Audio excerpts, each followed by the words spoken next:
Welcome back, Presidente, to part 2 of TheAdipose's tutorial on Tropico 4. If you haven't checked out video number 1, please click the link on your screen to go and get that basic guide.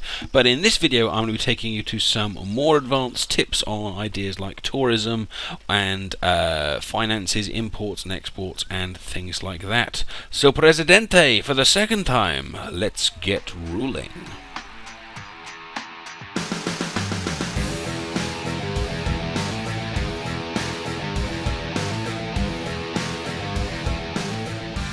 Okay, now the game often seems to be kind of pushing you towards farms and mines and factories and things like that, and they're all important, but don't forget tourism, because I've done a whole islands in the past where I've done very, very little tourism, but you're actually missing out on one of the most lucrative forms of making money that there is available in the game, and you don't actually need a huge amount of buildings to get your tourist empire up and running. What I tend to do is find an area of the island that is pretty beautiful, and again you can go to the the overlays, island conditions, and hunt for beauty. And as you can see, this area here is mainly green as opposed to yellow, although it's gone a little bit yellow in the middle.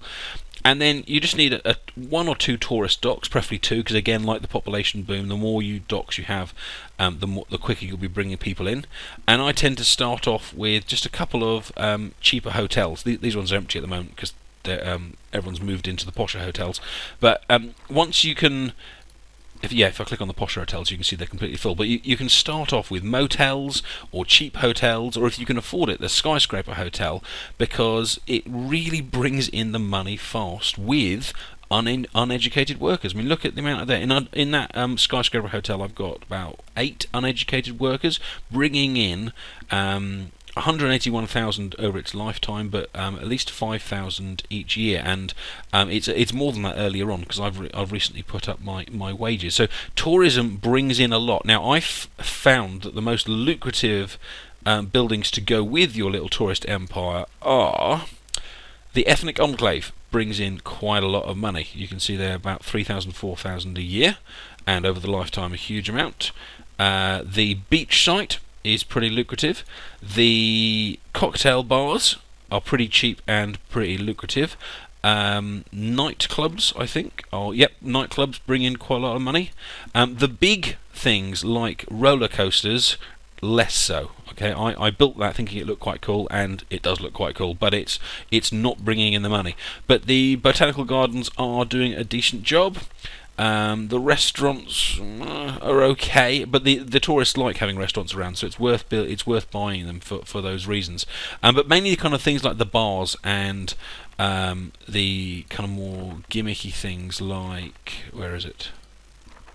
Yeah, the balloon ride. You know, they do decent money, but my point is that you don't actually need a lot of money to be able to set up a good tourist attraction in your city. Now have a look at this. If I go to my lists and click on my income, you can see if you look on the right hand side, 4th one down, my industry is bringing in a huge amount, $238,000, and tourism though is bringing in $65,000, which is still a lot of money, especially early on. Now, I've been bringing in about $40,000, $60,000 in tourism since about 20 years into the game. You know, I got it running early, and it's been bringing in a lot of money. Now, the other advantage of tourism, if I click on the island expenses on the left, 3 down, is my tourism buildings are only costing me $25,000 to keep running, whereas my production buildings are costing me $65,000 to keep running. So not only do they bring in money with less buildings running, but they also cost less to keep running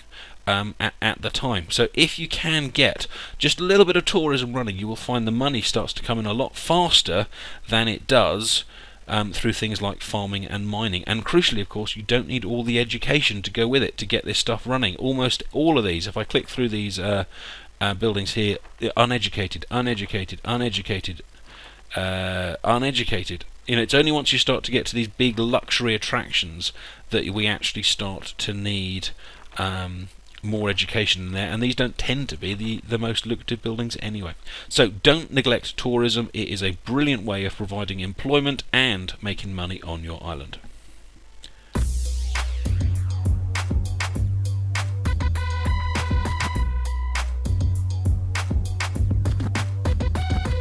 Okay, let's talk housing. There are lots of different types of house, and if I kind of zoom in here a bit, you can see a whole bunch of them.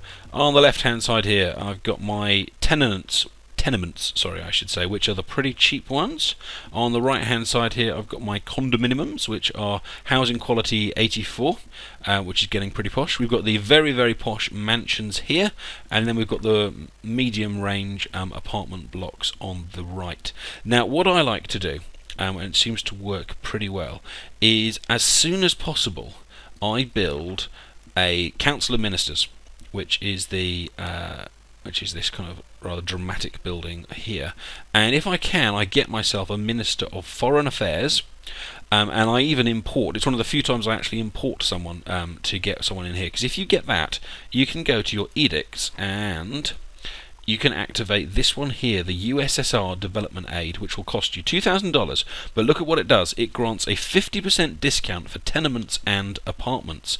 That means, if I come back over here, all of these houses, all of these tenements here, and I've got quite a few of them on my island, only cost me, I think it is $2,000 rather than $4,000. So spending the money on this building here, the Council of Ministers and the Foreign Affairs Minister, you make your money back almost instantly, because by the time you've built, I think it's about 4 of these, you've made your money back, and you will end up with a lot of tenements and a fair few apartments by the time you get halfway through the game. So it is worth doing that. Get the costs right down and then build them up. Now, another little trick that works well with the tenements is when they first start, the housing quality in them is something like 35. You know, it's not all that great, but because it's the only housing available and everyone's uneducated, it's not a problem. They like the housing.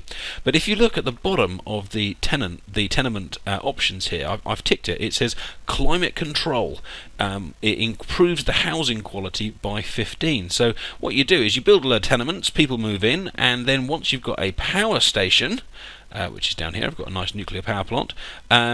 Once you've got the power station up and running, you can then upgrade every single tenement to give them the air conditioning on the top, which pushes all of the housing quality up to 47, 50, etc, etc. You can use the same trick with the apartment blocks as well. You can push them up from about 60 housing quality to about 74. So that is something that's worth looking at as well, but it works especially well with the tenements because you tend to build them a lot earlier on, and then you can upgrade them into something more spectacular. But if I'm talking power stations, remember you can use the same trick that I did with the housing that you can with the power stations. If you go to the edicts again, Foreign Affairs, left-hand side, Ussr Development Aid. Grants a permanent 50% discount for power plants and airports. So when I can, I actually tend to skip the power plant and go straight for the nuclear power plant. It costs 40,000 rather than 8,000, but I've got one nuclear power plant on this island, and that's all I've ever needed.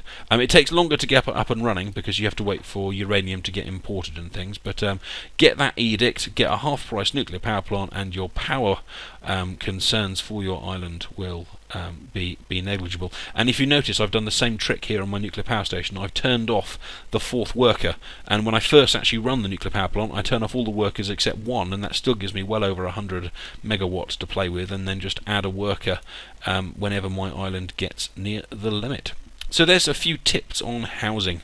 I only tend to build the really, really posh ones like the mansions when I've got a lot of kind of college workers running around, because they're the only ones that can tend to afford it. And if you can see over here, I also then eventually build some bunk houses, just kind of shove them in odd places and take the rent down to 0. So this is poor quality housing. It's only 25, but it's free. So that means all the people that are kind of unskilled workers and can't afford anywhere else, or for other reasons don't want to live somewhere else, they can kind of come and live in here. And you'll probably notice on my island I have got a few other bunk houses just kind of shoved around here and there. I'm not making any money out of them, but it's stopping people kind of living in shacks and things like that. So that is some hints and tips for your housing.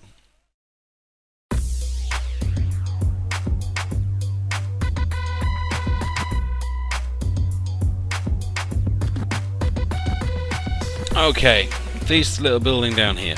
This is your teamsters. These are the guys that transport everything across your island. So whether it's corn moving it around, whether it's iron going straight to the docks, whether it's tobacco going to your tobacco factory, or then the cigars coming out of the cigar factory and going straight to the docks to be exported. These are the guys that do it. Now I've got, I think, 5 or 6 of these on my island at the moment, and I haven't got enough. And the way you can tell you haven't got enough is when you start clicking on buildings, and you can see that their output storage is getting pretty high. So for example, this rum distillery's got 201 in output storage. My cannery, 407 in output storage. Salt mine, that's alright. Cigar factory, that one's just been emptied, which is very nice. But if I come over here to my ranches, 84 over here, 84 again there. Sorry, I'm looking in the wrong place there. 315, sorry for there. 778 here. That hasn't been emptied for a long time. If you don't have enough teamsters, then you'll have all of these brilliant products that you have made, but they just won't be making it to the docks. And I can show you some horrific ones over here. If I come, this is my second agricultural base that I kind of started up about halfway through the level. But you can actually see it.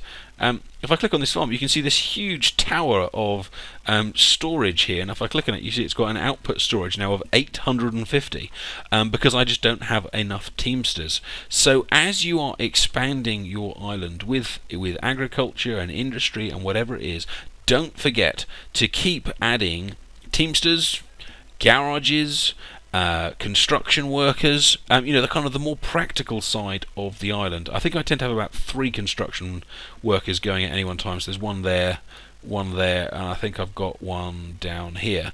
But I'm not always building things, so I don't necessarily need loads of them. But you will always need things moving around the island. So get teamsters built.